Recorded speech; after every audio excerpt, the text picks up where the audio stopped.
আসসালামু আলাইকুম ওরহমতুল্লাহ। আলহামদুলিল্লাহ ওয়াসসালাতু ওয়াসসালামু আলা রাসূলিল্লাহ ওয়া আলিহি আত-তাইয়্যিবিন আত-তাহিরিন আল-মাসুমিন। ক্বালা রাসূলুল্লাহ সাল্লাল্লাহু আলাইহি ওয়া আলিহি ওয়াসাল্লাম, আল হাসান ওয়াল হুসাইন সাইয়্যিদা শাবাবি আহলিল জান্নাহ। সম্মানিত দর্শক, আমরা মহান রব্বুল আলামিন এর শুকরিয়া আদায় করে আমাদের প্রিয় নবী হজরত মুহাম্মদ মুস্তাফা সাল্লাল্লাহু আলাইহি ওয়া আলিহি ওয়াসাল্লামের প্রতি দরুদ ও সালাম প্রেরণ করে আমরা আজকে জান্নাতের নেতা ইমাম হুসাইন আলাইহিস সালামের ব্যক্তিত্বের উপর কিছু আলোচনা করতে চাই। আমরা জানি যে ইমাম হুসাইন আলাইহিস সালামের ব্যক্তিত্বের ক্ষেত্রে এই হাদিসটি যথেষ্ট যে আল্লাহ রাসূল বলছেন, আল হাসান ওয়াল হুসাইন সাইয়্যিদা শাবাবি আহলিল জান্নাহ। ইমাম হাসান এবং ইমাম হুসাইন আলাইহিমাস সালাম বেহেশতের যুবকদের সর্দার।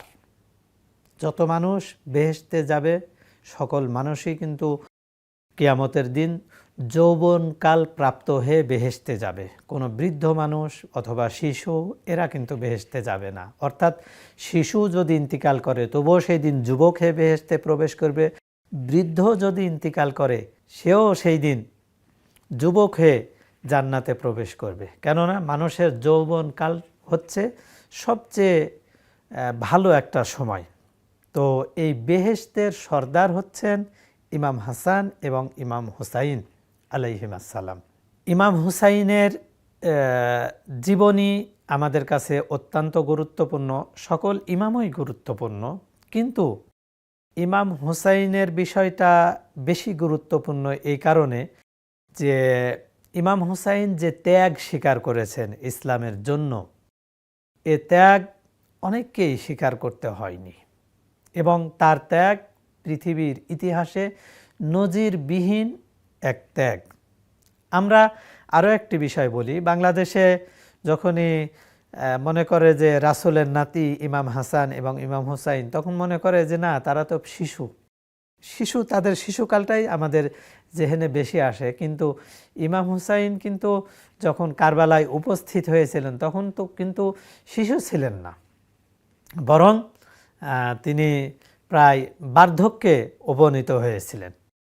তো ইমাম হুসাইন আলাইহিস সালামের ব্যক্তিত্ব অন্য যে কোনো সাহাবা, তাবেঈন, ইমাম যে কোনো ব্যক্তির চেয়ে একটু আলাদা।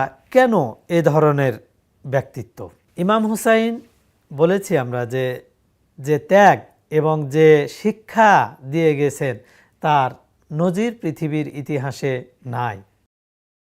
ইমাম হুসাইনের ব্যক্তিত্বর দিক আমাদেরকে লক্ষ্য করতে হলে একটি বিষয় আমাদেরকে দেখতে হয় যে ব্যক্তিত্ব গঠনের ক্ষেত্রে বংশীয় একটা প্রভাব থাকে।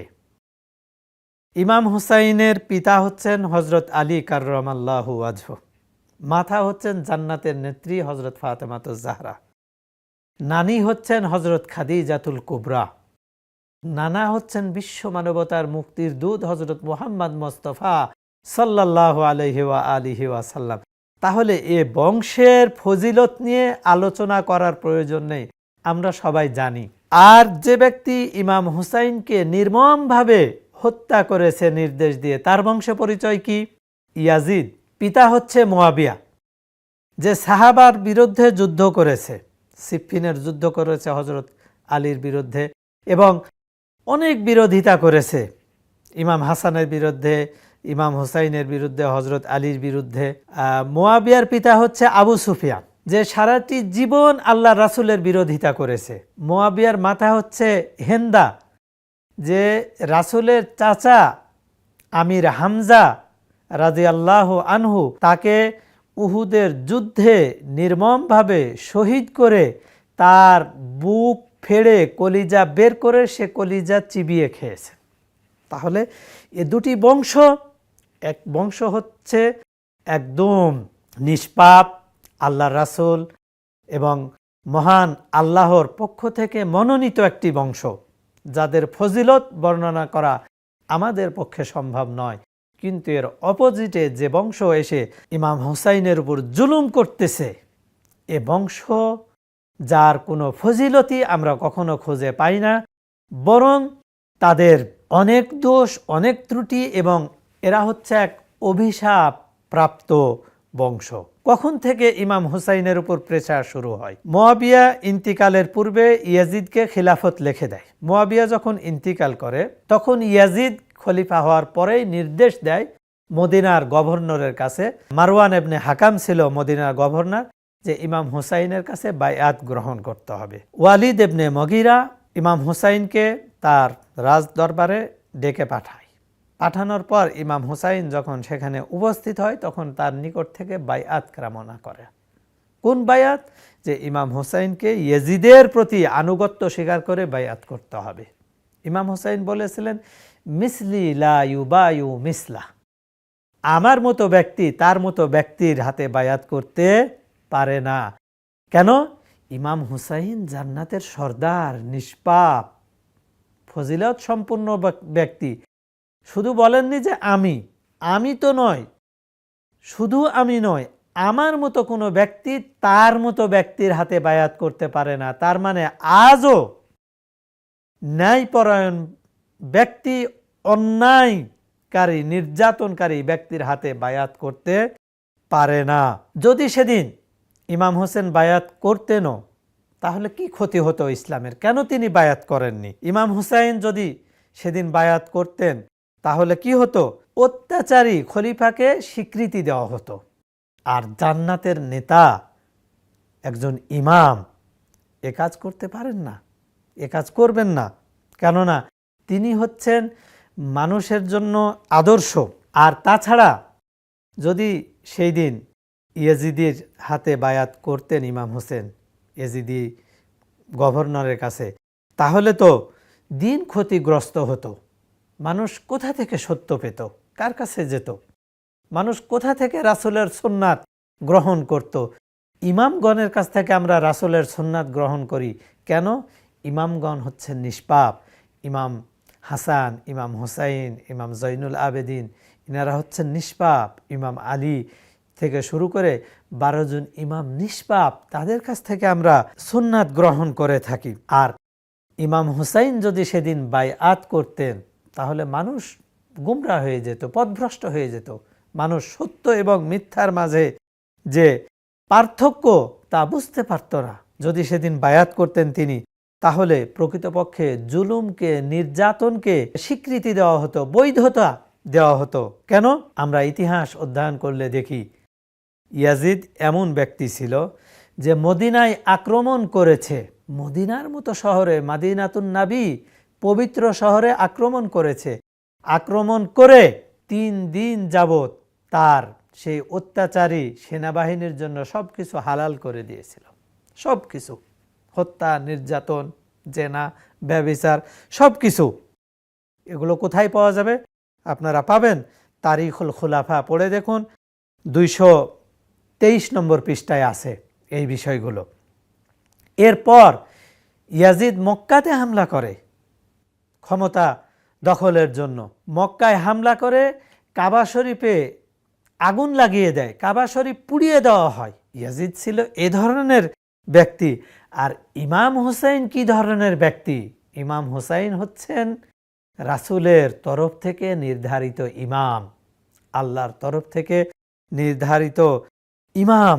কাজেই এ ধরনের ব্যক্তির অপোজিটে যে ব্যক্তি রয়েছে সে হচ্ছে ইয়াজিদ, যে মক্কা মদিনা সহ মুসলমানদের উপর হত্যা, নির্যাতন, নিপীড়ন চালাতে কোনো ধরনের দ্বিধাবোধ করেনি এবং ইমাম হুসাইনকে তার পরিবার সহ কারবালার মাধ্যমে কিভাবে নির্যাতন করেছে। ইমাম হুসাইনের আদর্শ কোথায়, ব্যক্তিত্ব কোথায়? আর ইয়াজিদ এবং তার বাহিনীর ব্যক্তিত্ব কোথায়? দেখুন, ইমাম হুসাইন মদিনা থেকে মক্কায় আগমন করেন। ইয়াজিদের গভর্নর ওয়ালিদ ইবনে মুগিরা যখন ইমাম হুসাইনের উপর চাপ সৃষ্টি করে বায়াত করার জন্য, ইমাম হুসাইন বায়াত করেননি এবং সেখানে কোনো অশান্তিও সৃষ্টি করেননি। তিনি মদিনা ত্যাগ করে মক্কায় চলে আসেন। মক্কায় এসে যখন হজের সিজন চলে আসে তখন তিনি হজের জন্য এহরাম বাঁধেন। ইমাম হুসাইনের কাছে খবর আসে যে কাবা শরীফে প্রবেশ করার পর, অর্থাৎ তিনি আরাফার ময়দানে ছিলেন, আরাফার ময়দান থেকে, সেখান থেকে মুজদালেফা, মিনা, সেখান থেকে যখন তিনি কাবা শরীফে প্রবেশ করবেন তাওয়াফের জন্য, সেখানে ইমাম হুসাইনকে হত্যা করা হবে। ইয়াজিদি বাহিনী সেখানে ইমাম হুসাইনের প্রতি আক্রমণ করবে, এবং করতো তারা, যারা কাবা শরীফে আক্রমণ করতে দ্বিধাবোধ করে না। ইমাম হুসাইন সেখান থেকেও সেই বিশৃঙ্খলাকে ছেড়ে তিনি সেখান থেকে চলে গেলেন কুফার দিকে। কেন? কুফা থেকে 20,000-এর বেশি পত্র ইমাম হুসাইনের নিকট আসে যে আপনি আসুন, আমরা আপনার অপেক্ষায় আছি, আমরা ইসলাম থেকে দূরে সরে গেছি, মুসলিম উম্মাহ ইসলাম থেকে দূরে সরে গেছে, রাসূলের সুন্নাহকে ভুলে গেছে, আপনি আসুন, আপনি এসে আমাদেরকে রাসূলের সুন্নাহ অনুযায়ী জীবনযাপন করা শিখিয়ে দেন। ইমাম হুসাইন কুফার দিকে যাচ্ছেন, পথে এসে ইয়াজিদি বাহিনীর পক্ষ থেকে 1,000-এর অধিক সেনাবাহিনী নিয়ে হুর নামক ব্যক্তি ইমাম হুসাইনকে বাধা প্রদান করে। ইমাম হুসাইন পারতেন সেখানে যুদ্ধ করতে, কিন্তু যুদ্ধ করেননি। দেখুন ইমাম হুসাইনের ব্যক্তিত্ব কোথায়, জান্নাতি ব্যক্তির ব্যক্তিত্ব কোথায়। ইমাম হুসাইনের সঙ্গে বাধা দিতে এসেছে এবং বাধা না মানলে যুদ্ধ করবে। সেখানে ইমাম হুসাইন আলাইহিস সালাম তাদেরকে জিজ্ঞাসা করছেন যে তোমরা তো এই মরুভূমির ময়দান, অনেক রাস্তা পেরিয়ে এসেছো, তোমাদেরকে তৃষ্ণা লেগেছে। ইমাম হুসাইনের সাথীদেরকে নির্দেশ দেন যে যাও, তোমরা তাদেরকে পানি পান করাও। তাদেরকে পানি পান করানো হয়, ব্যক্তিদের পানি পান করানো হয়, তাদের পশুগুলোকেও পানি পান করানো হয়। অথচ এই হুসাইন যখন তার সন্তান সাথীদের নিয়ে কারবালায় পৌঁছে গেছেন, সেখানে গিয়ে সর্বপ্রথম ইমাম হুসাইনের সাথে যে নিষ্ঠুরতা, নির্মমতা দেখানো হয় তা হচ্ছে যে ইমাম হুসাইনের তাঁবুতে পানি যেন পৌঁছতে না পারে, তাদের উপর পানি বন্ধ করে দেওয়া হয়। ইমাম হুসাইনের আদর্শ ব্যক্তিত্ব দেখুন, ইমাম হুসাইন তাদেরকে মরু প্রান্তরে পানি পান করাচ্ছেন, আর এখানে এসে ইয়াজিদি বাহিনী তাদের উপর পানি বন্ধ করে দিচ্ছে। এ হচ্ছে আদর্শ, এ হচ্ছে ইসলামিক আদর্শ। আর ইসলাম বহির্ভূত আদর্শ এখানেই আমরা বুঝতে পারি। আসুন আমরা ইমাম হুসাইন আলাইহিস সালামের ব্যক্তিত্ব সম্পর্কে, তার আখলাক, তার চলাফেরা সম্পর্কে আরও বেশি জানার চেষ্টা করি, এবং আমরা আমাদের সুন্নাত, আমাদের আদর্শ রাসূলের পর ইমামগণের নিকট থেকে গ্রহণ করি। ইমামগণ ছিলেন নিষ্পাপ, ইমাম হুসাইন 12 জন ইমামের মাঝে একজন ইমাম, নিষ্পাপ ইমাম। তার জীবনী অধ্যয়ন করি, তার সম্পর্কে আমরা জানি, তিনি জান্নাতের সর্দার, তার ব্যক্তিত্ব সম্পর্কে আমরা জানি এবং আমাদের জীবনে তা বাস্তবায়ন করার চেষ্টা করি। ওয়া আখির দাওয়ানা আনিল হামদুলিল্লাহি রাব্বিল আলামিন। আসসালামু আলাইকুম ওয়া রাহমাতুল্লাহ।